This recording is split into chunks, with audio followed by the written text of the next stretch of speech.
हम सबके मन में अक्सर परमात्मा और उसकी रचना को लेकर बहुत सारे प्रश्न उठते हैं। उन्हीं प्रश्नों में से एक प्रश्न लोगों की विकृत बुद्धि के कारण जो दुनिया की दुर्दशा है उसको देखकर उत्पन्न होता है कि यह बुराई कहां से आई। हम परमात्मा को परम पिता कहते हैं। उनकी प्रिय संतानों को इस संसार में इतनी दयनीय स्थिति देखनी पड़ती है। ऐसे कलयुग कलह कलेश के युग की रचना उसने क्यों की? बुराई को अगर परमात्मा ने बनाया है तो उसने इसे बनाया ही क्यों? सब कुछ अच्छा ही अच्छा बनाना था। और अगर बुराई को परमात्मा ने नहीं बनाया है तो वह तो सर्वशक्तिवान है। वह इस दुनिया से बुराई को हमेशा के लिए खत्म क्यों नहीं कर देते? इसी प्रश्न को अर्जुन ने श्री कृष्ण से पूछा। सब कुछ परमात्मा करवा रहा है तो फिर पाप कौन करता है? श्री कृष्ण ने अर्जुन के इस गहरे सवाल का बड़ा ही अद्भुत जवाब दिया। यहाँ हम श्री कृष्ण के जवाब को सरल और वैज्ञानिक तरीके से समझने का प्रयास करेंगे।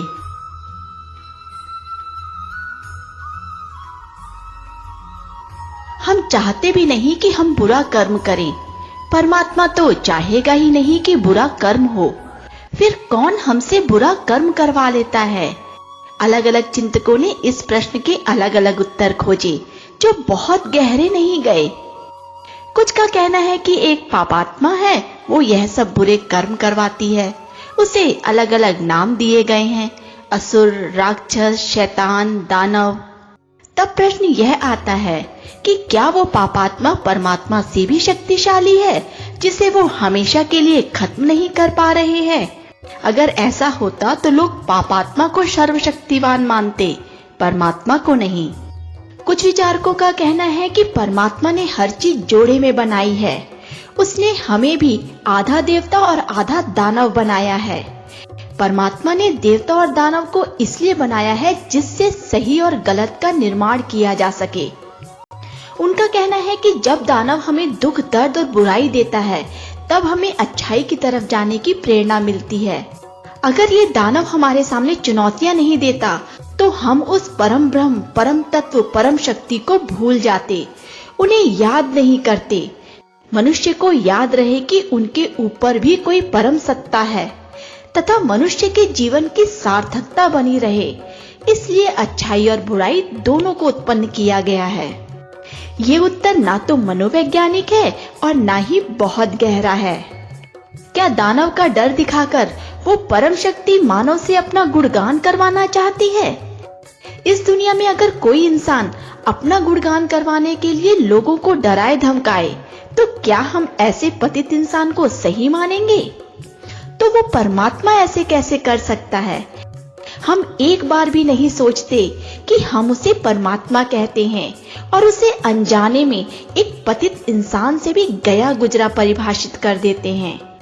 हम उसे सर्वगुण संपन्न, सर्वशक्तिशाली कहते हैं और उस पर ना जाने क्या क्या इल्जाम लगाते रहते हैं। कुछ चिंतक थोड़ी गहराई में गए। उन्होंने कहा संसार में बुराई का कोई अस्तित्व नहीं है। परमात्मा ने सिर्फ अच्छाई बनाई है। अच्छाई का अभाव ही बुराई है। एक बार अंधकार परमात्मा के पास सूरज की शिकायत लेकर गया।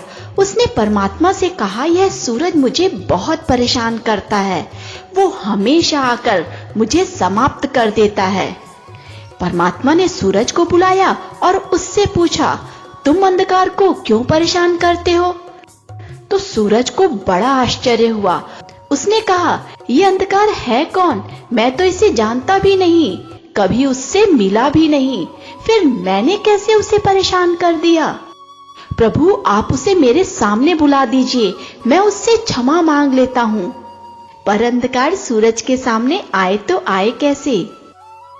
प्रकाश एक ऊर्जा है, उसका स्रोत होता है, वह कम या ज्यादा हो सकता है। अंधकार ऊर्जा नहीं है, उसका कोई स्रोत नहीं होता, वरना हम अंधकार को और अधिक गहरा बना पाते। प्रकाश की अनुपस्थिति ही अंधकार है। ताप भी एक ऊर्जा है, उसका भी एक स्रोत है, वह निम्न या उच्च हो सकता है।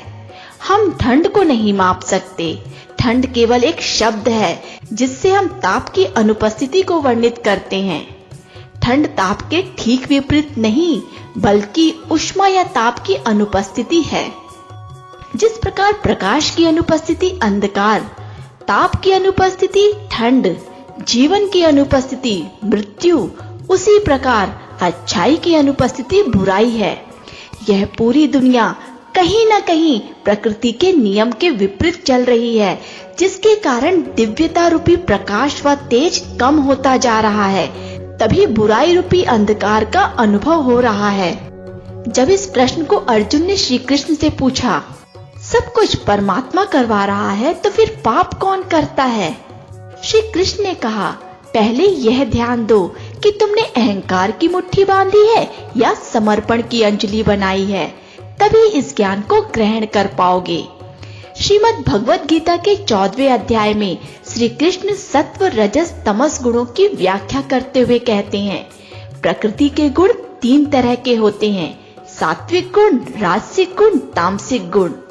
इस संपूर्ण जगत में जो कुछ भी हो रहा है, अच्छा बुरा, पाप पुण्य, जन्म मरण, हंसना रोना, सब कुछ ये इन 3 गुणों के कारण ही है। ये 3 गुण भौतिक प्रकृति से ही उत्पन्न होते हैं और यही हमारे कर्म के कर्ता होते हैं।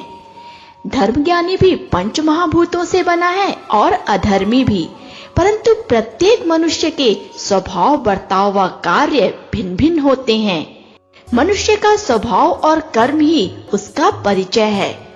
मनुष्य के भीतर और बाहर जो भी घटित होता है वो इन 3 गुणों का ही खेल है।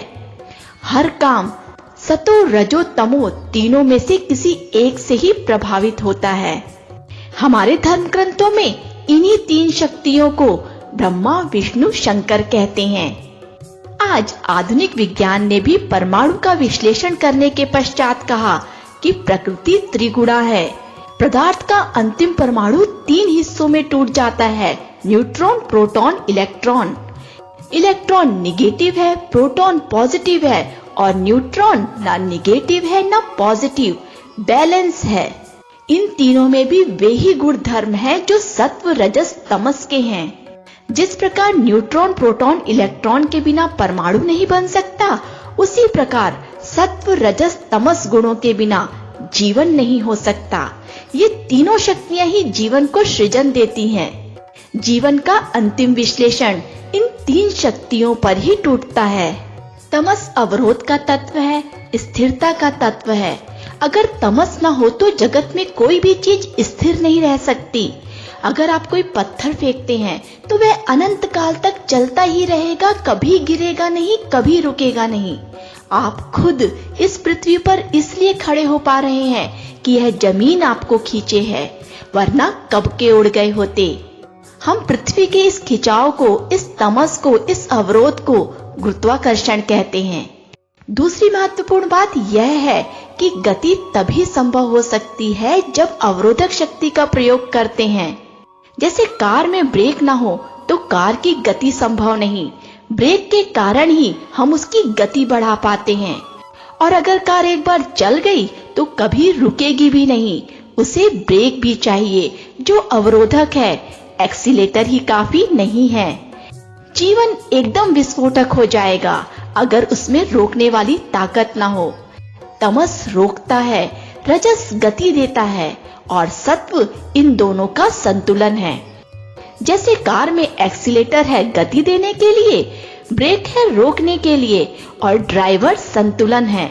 कब कहां कितना एक्सीलेटर, कब कहां कितना ब्रेक, वो पूरे वक्त बैलेंस करता है, तभी सुरक्षित और आनंददायक सफर होता है। प्रत्येक शक्ति को हमारे अनुकूल बनाया गया है, पर उसका हमारे द्वारा उपयोग करने के तरीके के आधार पर वो अनुकूल या प्रतिकूल हो सकती है। जीवन में नियम है, कोई नियम भला नहीं, कोई नियम बुरा नहीं। हर नियम जीवन के लिए अनिवार्य है। अगर हम उसके अनुसार नहीं चले तो वो हमें नुकसान पहुंचाने वाला हो जाता है, और अगर हम उसके अनुसार उसमें संतुलन बैठाकर चले तो वो हमारे सहयोगी हो जाते हैं। जैसे पृथ्वी का ही गुरुत्वाकर्षण, वो हमारा सहयोगी है, पर अगर हम उल्टे सीधे चलेंगे तो कोई शैतान हमें नहीं गिराने आएगा। प्रकृति के नियमानुसार वही गुरुत्वाकर्षण हमारी चोट का कारण बन जाएगा। परमात्मा हमें अपनी कठपुतली नहीं बनाता है। उसने हमें कर्म करने की स्वतंत्रता दी हुई है। सारे कर्म हमारे ऊपर निर्भर करते हैं, परंतु अपने किए हुए कर्मों का फल मानव प्रकृति के नियमानुसार पाता है। उसमें परमात्मा भी कुछ नहीं कर सकते हैं। प्रकृति के नियम अपना काम करते रहते हैं बिना किसी भेदभाव के। ये तीनों गुणों में जो संतुलन कर लेता है वो व्यक्ति धर्म को, आनंद को उपलब्ध हो जाता है। नहीं संतुलन कर पाता, गिर जाता है। फिर हम कहते हैं किसने हमारे साथ ऐसा किया। श्री कृष्ण कहते हैं शक्तियां काम करती हैं, लेकिन करवाने का अंतिम निर्णय गहरे में आपका ही सहयोग रहता है। कोई बैठा नहीं है तुम्हें काम, क्रोध, लड़ाई झगड़े में ले जाने के लिए। प्रकृति के नियम है ये। अगर इन नियमों को तुम समझ लेते हो और संतुलन को उपलब्ध होते हो तो अनासक्ति को, साक्षी भाव को, विवेक को, श्रद्धा को उपलब्ध होते हो। तब जीवन में केवल आनंद ही आनंद रहेगा। ये तीनों अनिवार्य तत्व है, इनके बिना सृष्टि खो जाएगी। जो इन तीनों के बीच सध गया वो ब्रह्म में प्रवेश कर जाता है। श्री कृष्ण का पूरा योग समता का योग है। फिर मिलेंगे दोस्तों, तब तक के लिए जीवन में संतुलन बनाकर आत्मभाव में स्थित रहिए। इस खूबसूरत दुनिया को और खूबसूरत बनाइए। कितनी सोहनी है दुनिया।